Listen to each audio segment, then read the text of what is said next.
Sveiki visi, ačiū už tai, kad remiate.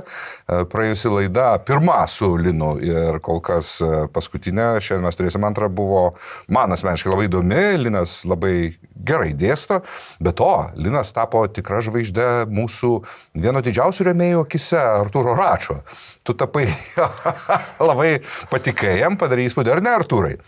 Tai va, tai Artūras kažkokiu būdu jisai buvo jau nustojęs liktai remti Substacke, bet kažkaip, man atrodo, jis iš tų boomerių, kurie nelabai susigaudo, kaip ten reikia mokėti, jis iš naujo, žodžiu, Artūrai vėl remi Substacke, srutų duobę, kaip ir priklauso, ten ploja apie 8 eurus su kapeikytėm, malačius esi. Aš nežinau didesnio hipokrito, kuris sako, kad tai yra srutų duobė ir kad čia vis, čia ne hipokritiškumas, čia daugiau dvigubi standartai ir kad čia viskas blogai, bet vis tiek remia. Nes įdomu, ne, Artūrai? Ne, palinksėk savo galvą su tais dantukai, kad tik neišbirėtų. Gerai, wait. Mes šiandien ką mes sutarėm aptarti? Mes pagalvojom, vėlgi, iš mano pusės malonu, smagu grįžti. Iš tikrųjų, labai yra džiugu, kad apskritai mano pusėje fanų atsiliepimai buvo labai džiugus. Labai šiaip džiugu, kad tarp kitko, bent 2 žmonės, kas sėkmingiausia sportuojant, prie manęs priejo, nes aš 2 skirtingose džimuose sportuoju, kur nesvarbu, priejo ir sako, man vienas iš jų labai patiko, prie sako, klausyk, tu Linas, tu manęs nepažįsti, bet aš tave žinau. Tai labai smagu buvo. Tai ačiū labai ir vėlgi ačiū už visą palaikymą, už viską. Ir ačiū už tai, kad pakvietei, nes aš labai vertinu gerus pokalbių partnerius. Aš manau, kad mes esam kapitalas viens kitam, ne tik tai mes dviesi su jums, bet ir visa normaliai mūsų visa ta šunauja. Tikrai. Ta geroji šunauja. Šviesuomenė. Šviesuomenė. Tai. Žinot, aš panašau, jo, elitas. Ja, Vilniaus burbulas. Visiškai. Visus highlightus anksti, taip sakant, hitinam. Čia žinot, kaip blogam filme, pradžioj duodi papus į vaizdą, o tada... O baigi vyro užpakalį. Atsiprašau labai. Kai kurie baigia šitaip. Ja, bet jo, iš tikrųjų labai smagu grįžti ir mes čia su Algiu pakalbėjom, kad labai smagus pokalbis buvo, bet jis buvo toks pažintinis apie daug temų. Ir vat, kažkaip Algiui beje kilo labai gera mintis, kad gal susisiaurinam į kažkokios temos. Tai mes čia...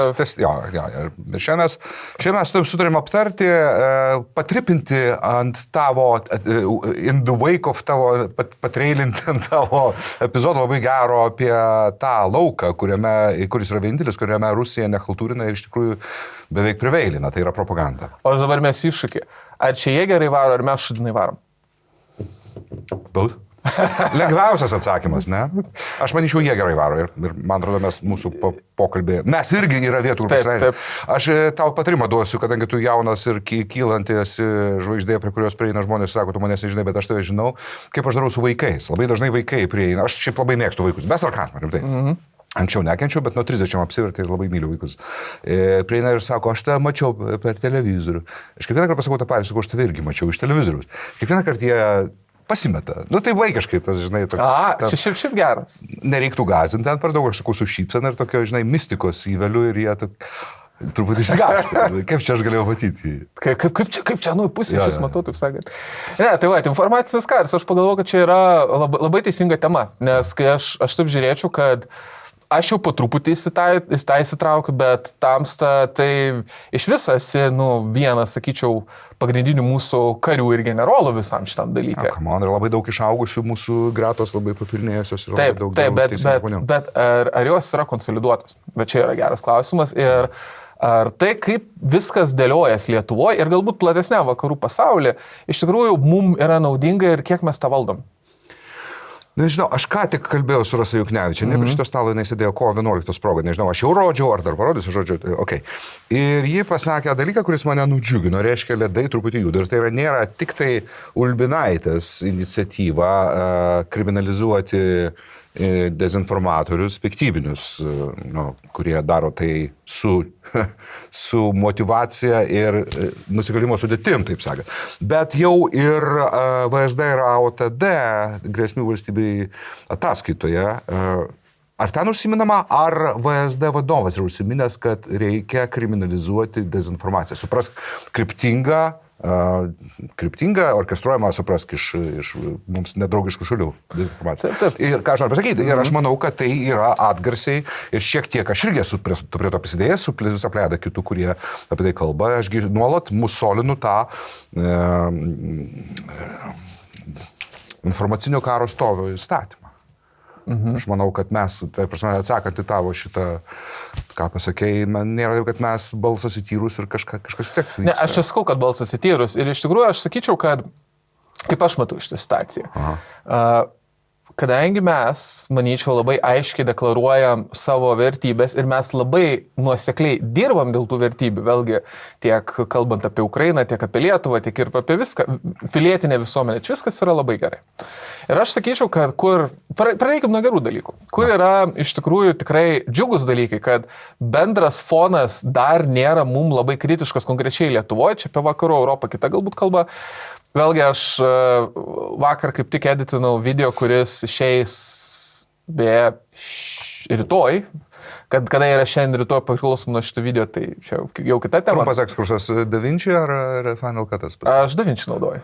Ačiū Dievui. Aš perėjau į DaVinci ir tik keikiuosi, kad anksčiau to nepadaręs, bet aš perėjau į studijo jau tą mokamą didelį versiją. Aš kadangi traktuoju, kad čia man hobis, tai man užtenka. Gerai, bet tęsim. Taip, aš peržiūrėjau kai kuriuos skaičiukus. Tai Lietuvoje, pavyzdžiui, ES palaikymas, kariuomenės palaikymas, šaulių palaikymas yra didžiulis. Jeigu atmintis neapgauna, va dabar, kai buvo ciklas šaukimų, man atrodo, net nereikėjo tiek daug šauktinių, nes praktiškai visi daliniai užsipildė savanoriais. Tai kitaip tariant, bendras informacijos, taip sakykime, fonas nebūtinai yra labai blogas pas mus. Vėlgi pasižiūrinti tą pačią radarom akciją, kitur vėlgi surenka pinigus, kai buvo LRT visa situacija, vėlgi pakankamai daug išėjo visuomenės, kad bent jau buvo pristabdyta viskas. Tai viskas nėra blogai. Bet dalykas yra toks, kodėl pradėjom juokauti apie naują šviesuomenę Vilniaus burbulą. Visada, kaip aš tai matau, reikia galvoti truputį plačiau, nes ta visuomenės dalis, kuri balsuoja, jinai balsuoja, aš manau, protingai ir sakyčiau, kartais iki kažkokio lygio visai nuosekliai. Ir vis tiek mes matom, kad išeina partijos, kur, Vaitkus buvo labai įdomus man per praeitus rinkimus, nes jo buvo paprasta programa. Velniop NATO, velniop ES, reikia kalbėti su Rusija. Labai blogai pasirodė. Ir tada tu pažiūri į tą patį Vėgėlę, į tą patį Žemaitaitį, taip, jie yra prieš poligoną, arba bent jau deklaruoja, kad reikia audituoti šitą dalyką. Bet jiem jau reikia pradėti slėptis už kažkokių žodžių. Man atrodo, per tuos pačius debatus parlamento rinkimo irgi buvo, kad liktais Žemaitaitis irgi, aš čia už NATO, už ES ir viską. Tai vadinasi, pas mus yra toks informacinis fonas, kad jie dar negali eiti tas temas labai akivaizdžiai. Aš suprantu, kad jie bus nepopuliarūs tokiu būdu. Taip, tai čia jau yra gerai. Bet tai nereiškia, kad nėra vis tiek bandymo stumti ir kurti kažkokius informacinius naratyvus, kurie nebūtinai yra, taip sakykime, naudingi Lietuvai ilgalaikę perspektyvą. Tai aš sakyčiau, gerai, bet į ką jie tada taiko? Ir jeigu mes kalbame apie informacinį karą, mes galim žiūrėti iš dviejų pusių. Tai yra, iš kur ateina informacija, arba mes galim žiūrėti iš tos pusės, kad gerai, kur ta informacija eina. Ir kodėl aš pradėjau nuo to, kad yra pilietinė visuomenė, yra tie visi baisiai Vilniaus burbulai, nepaisant to, kad aš pažįstu beprotiškai daug šviesių žmonių iš kitų miestų. Vėlgi, kaip pagalvoji, anam video aptarinėjom tokį karalių. Tai kaunietis. Tada yra toks labai puikus youtuberis Noelis, šiaulietis. Tada yra toks labai fainas, kylantis apžvalgininkas Jaunis Varnas. Jis panevėžietis. Ir tu matai, kad yra šitie šviesus, nuostabūs žmonės. Tas Vilniaus burbulas, aš norėčiau atskirai aptarti.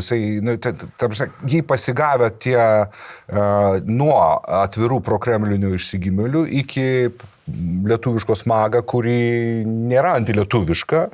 Ir jie tą patį musolina ir tą kalba apie tai, patys būdami tas pats Vilniaus burbulas. Turbūt, bet irgi Vilniaus burbulas. Tas pats Furma, ten jisai transfers į Vilnių. Aš jums labai blogesnį pavyzdį. Vėgėlė. Taigi iš milijonierių šeimos. Taip. Ir Sorošinis beje. Taip. Ir buvęs konservatorius, man atrodo, techniškai. Man atrodo, jo. Jo, nes ten, kai buvo daug tų jungimusi, persijungimų, jisai ten kažkada techniškai irgi buvo adjacent, nesvarbu. Ja. Bet taip, tai yra hipokritija. Tęsiant tavo tą sentimentą dėl fainų žmonių viso Lietuvoje, aš irgi jos žinau, aš matau, tu nuvažiuoji kur nors ten šeima pailsėti, ar ten į Druskininkus, ar ten į kokią Nidą, tu matai iš visos Lietuvos labai šviesius žmonės, kur nėra Vilniaus burbulo. Nida, ten, žinot, nuvažiuoji. tik iš Vilnius atvažiuoji. Ja, dar tu ateini Nidoje ir parkingė stovi Porsche Cayennas ir 3 gala Mersai Kupai. Nu tai žinai, kad ten... Tai čia yra Kaunas. Arba Vilniaus priemiesčio. Arba jo. Nida yra Vilniaus priemiesčio. Gerai, aš tai pertraukiau. Gerai, bet ką aš noriu pasakyti, kad šitie žmonės yra, taip sakykime, viskas. Su jais viskas yra gerai, tą, ką jūs darot, tą, ką tu darai, tą, ką aš darau, ką mes visi darom, veikia. Bet mums reikia galvoti, kaip pasiekti kitus. Ir kas yra tie kiti? Va čia prasideda įdomus klausimas iš tikrųjų. Nes pavyzdžiui, versle yra toks labai geras terminas kaip idealaus kliento paveikslas, tarkim. Taip. Ir šitoje vietoje, vėlgi, formuluokim, kaip aš tai matau. Problema iš pradžių. Ką mes norim pasiekti? Mes norim pasiekti, kad kuo daugiau žmonių, idealiai visi Lietuvoje suprastų, kad Lietuvoje yra gerai, augam, nėra viskas tobula, bet bent jau esam geram kely, kad suprastų, kad Rusija yra blogai ir kad iš to viskas išsiveda. Kaip tu tiki, kad Lietuvai reikia eiti ar labiau liberaliu keliu, ar labiau dešiniuoju keliu, čia jau nebesvarbu. Svarbu, kad esminės vertybės sutaptų ir nebūtų kvestionuojamos tokios kryptis, kaip, nežinau, Lietuvos gynyba. Tu supranti, kad gerai, yra ta grupė, kuriai viskas gerai, o kaip galbūt atrodo tas klientas, kuriam mes norim parduoti šitą mintį, kuris dabar to netiki. Tai va, aš galvodamas, ką reikės pasakyti šitam video, aš apie šitą beje pagalvoju. Ir aš suformulavau tokį, taip sakykime, portretą. Tai yra Janina iš Kalabibiškio. Janina yra apie 55-60 metų, tai vadinasi, kai buvo jos jėgų žydėjimas, buvo labai vėlyvas sovietmetis. Janina gyvena Kalabibiškį, kuris yra gan toli nuo visų kitų miestelių. Jinai daug laiko praleidžia Facebook'e turi 83 draugus, aišku, turi 360p kokybės nuotrauką profilinę su gėlytėm. Ir jinai atsimena tuos šlovingus sovietinius laikus, kai ją kviesdavo šokt per vakaronės. Kai jos vyrui, su kuria teko paskui išsiskirti, nes jis ją muždavo, bet kai jis buvo jaunas, jos ir nemuždavo, dar plaukų galva buvo pilna. Ir jisai vieną kartą pirko dezodoratą Danė. O, taip sakant. Ir va tada atėjo Landsbergis ir dar tais laikais, ko trūko? Jeigu reikėjo, tu visada galėjai pasivokti, tu visada galėjai skombinuoti. Tada atėjo, viskas buvo nemokamai, kolūkiai buvo gražus, kolūkiniai kaimai buvo gražus. Tada atėjo Landsbergis, sugriovė kolūkius ir dabar tu gyveni laikais, kai viskas brangu ir nieko neišeina pavogti. Tai čia yra blogai. Bet jinai taip pat turi vieną turtį sūnų Tomą. Tomas yra, ten kažką su kompiuteriais dirba, ten lygtais programuoja ar kažką, gyvena Vilniui. Matęs, šiaip visai prasigyvenęs, ten būtent jai nupirko tą obol telefonį, kurį jinai ten niurko ir Facebooką žiūri. Gyvena Tomukas Vilniui, daug pakeliavęs po pasaulį, visko matęs, labai laimingas šėl santvarka. Nu, galėtų žmonelę susirasti jisai. Vat gyvena su kambarioku, su kurio kažkodėl netgi 2 kambarių butą nusipirko. Tik tai tas kambariokas nevykėlis, nes tam bute yra tik viena lova, kurioje akivaizdžiai Tomukas miega.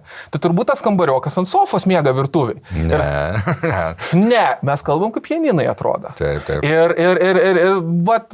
O Tomukasgi galėtų žmonelę susirasti, vaiką pasidaryti. Bet turbūt nepopuliaru šiais laikais. Ir kodėl aš norėjau nupasakoti tokią spalvingą istoriją? Taip. Vienoje pusėje atrodo, kad ją pasiekė signalai, kad jinai buvo jauna, nie laikai buvo geresni, statė gamyklą, statė kolūkius, viską panašiai. Ir kviesdavo šokti. Ir šiais laikais viskas blogai. Bet tada jinai galbūt per savo vaiką, galbūt per pažįstamų vaikus dar kažką, gal nėra viskas taip blogai. Ir kaip tokį žmogų pasiekti? Čia yra klausimas, aš sakyčiau. Aš tik akcentavau, kad yra ta strata avelių, kurios galima išganyti. Ir kai mano burbalo hebra kartais užsipuldavo tam pačiam Facebook'e žmogų, kuris tu matai, kad jis nėra kažkoks piktybinis ir antivalstybinis, jis tiesiog pokvailis ir yra labai įkvėptas tų negerų, reiškia, idėjų. Ir kai mano kai kurie draugai užsipuldavo, kad tu iškart vata, tai aš tiems draugams sakydavau, nereikia. Labai pritariu. Tai tą Janiną aš matyčiau ją tokią, tą tavo jau proverbinę Janiną. Tai ką žinau, pasakysiu vėlgi banaliai, negalima jos užsipulti. Ir jeigu tu matai iš jos retorikos, kad ji nėra ten kažkokia piktybinė, jedinstvo, tai tu su ją bandyk gražiuoju, kiek tai yra įmanoma. Jeigu tu iš tos kojos tą dieną atsikėlęs, bet tu irgi žmogus, tu gali būti ir piktas ir tu gali užsiloti ant jos. Bet žiūrėkit, Labai pritariu. Ir tarp kitko, aš irgi ką praktikuoju savo, ypač YouTube kanalo komentaruose, Facebook'e, TikTok'e man biškiau per daug yra. Bet YouTube'e aš skaitau visus komentarus. Okay. Ir aš stengiuosi atsakyti komentarus, net jeigu galbūt man prieštarauja. Man kartais net įdomu, kaip prieštarauja. Nes tarp kitko mane yra pataisę, ne vieną kartą. Okay. Nes aš nesu tobulas, aš nesu visažinis. Kartais aš pats darau tos video tam, kad o gal mane pataisys. Taip yra buvę. Tai esmė yra ta, kad taip, tu gali su jais kalbėti, bet yra problema, kad vis tiek žmonės turi asmeninius, yra geras žodis angliškas bias, kad jie yra nusiteikę apie kažką. Ir kaip aš tai matau, vat, tokios Janinos, arba apskritai žmonės, kuriem galbūt nelabai seka šiais laikais, ar dar kažkas, kurie dėl vienų ar kitų priežasčių nesugebėjo pasinaudoti viskuo, ką mums davė šitą santvarką Europos Sąjunga ir panašiai. Į juos mūsų priešai yra nukreipę labai aišku informacinį srautą. Ir jau tas informacinis raudas yra padarytas taip, kad jiem ir formuotų tos bias, kad pavyzdžiui, jeigu aš ateinu ir bandau kažką sakyti, kaip aš tai matau, tiem žmonėm yra suformuojamas labai gilus tikėjimas kažkokiam tiesom. Ir jeigu aš pavyzdžiui ateinu, aš konkrečiai save naudau, aš ateinu ir bandau kurti kažkokį reelsą, video ar kažkokiam temom, jiem iš karto yra judinamos tos tiesos ir jie pereina į gynybinę reakciją. Ir iš tikrųjų, pavyzdžiui, man yra labai buvęs vienas juokingas komentaras pas mane YouTube'e, kur vienas žmogus parašė, kad Linai, tu esi demagogas ir kad tu kritikuoji žmonės, kurie negali apsiginti, nes ten buvo šortas, man atrodo, apie tuos, kad, hebra, jeigu jums neapsiseka iš to santvarko, čia jūsų kaltė yra. Kad tu demagogas ir ten man labai viena vertus kabutėse patiko, bet iš tikrųjų labai užtrigerino pabaiga to komentaro, kur buvo maždaug, kad jeigu tu šūdą vadinsi gerų dalykų, šūdas gerų dalykų netaps. Tai pagalvok, kuo tu vadini Lietuvą. Ir tada, jeigu tau, galvojant apie Lietuvą, pirmas į galvą atėjęs dalykas, kad tai yra šūdas, tai atsiprašau. Bet aš paskui tą komentarą paėmiau ir aš praktikuoju kanale tokius dalykus kaip komentarų video, kur kas kelis mėnesius surenku man įdomiausius komentarus ir pakomentuoju juos vietoj to, kad atrašyčiau į ten prapultų, kad būtų. Ir aš sakau, kad taip, aš demagogas. Tiesiog aš demagoginu tokias vertybės kaip laisvė, demokratija, sėkmė ir panašiai. Ir jeigu aš esu ekstremalus blogietis, kad tai sakau, tai čia ne mano problema, čia jūsų problema. Bet ką aš noriu pasakyti, kad taip, pats gali žmonėm bandyti kažką gražiai paaiškinti. Aš irgi bandau gražiai atsakyti, bet jiem yra įtvirtinta, kad viskas yra blogai, kolūkiai sugriauti, ten Tomuką, Vilniui ten... Linai, šitoje vietoje, jeigu tu išganai bent vieną žmogų iš ten 20, tu jau išgelbėjai sielą. Tai tą verta daryti, bet vėlgi priklauso nuo to, kokia yra diena ir kaip tu pats nusiteikęs, žinai. Būtent. Tai kartais mes būnam tiek užsiemocinę, kad tu neturi su ko kalbėti. Aš to parodysiu šiandien. Pamačiau tiesą čia prieš 2 dienas, bet man šiandien išmetė. Gustuko pizzerija. Aš mačiau šitą. Aš į bendrą įdedu, kad pritraukiu. Žodžiu, ten yra pas juos apie 8,000 ten reakcijų, absoliučiai dauguma yra teigiamos. Praktiškai visi širdutės ir laikai. Gyvuliai. 8100 laikų, 577 širdutės. Čia yra vata, atvira, tik mes esame demokratinė valstybė ir čia nėra nusikaltimo sudėties. Čia toks naivus klausimas atseit. Taip. Ir dabar iš tų, ten tas savininkas, man atrodo, ten yra mušta korta, ten visiškas vata ir ten gyvulys geras, mano vertinimu. Bet kiek iš tų 8,5 tūkstančių laidos pilna apimtim ir didžiulio archyvo ieškokite Patreon arba Substack arba Contribui kanale, kuris taip ir vadinasi Algis Ramanauskas.